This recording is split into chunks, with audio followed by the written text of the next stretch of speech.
एक व्यक्ति 900 रुपया प्रति कुर्सी की दर से 2 कुर्सी खरीदता है। सीपी दिया हुआ है 900 जोड़ 900।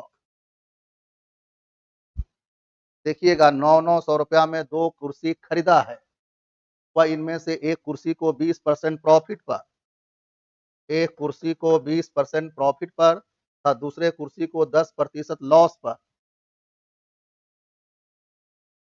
बेचता है। बताएं कि उस सौदे में उसे क्या प्राप्त हुआ। Find the result. रिजल्ट क्या हुआ? 900 रुपया में 2 ठो कुर्सी खरीद के लाया, 900 रुपया में 2 ठो कुर्सी खरीद के लाया है, खरीदा है। देखिएगा प्रॉफिट लॉस में इस बात पर बहुत ध्यान देना पड़ता है कि वह सीपी का मामला है कि एसपी का मामला है। तो 900 रुपया में 2 ठो कुर्सी खरीदा है, एक को 20% प्रॉफिट पर बेचा है, दूसरे को 10% लॉस पर बेचा है।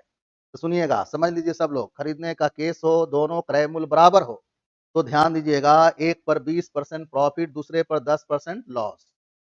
तो फाइनली जो है 10% हम प्रॉफिट में है, घटा लीजिएगा। हम एक पर 20% प्रॉफिट कमाए हैं, दूसरे पर 10% लॉस कमाए हैं, हमको अभी भी 10% क्या है प्रॉफिट हो गया, घटा लीजिए। तो 10% का प्रॉफिट हुआ है, कै ठो समान है? 2, 2 से भाग दे दीजिएगा।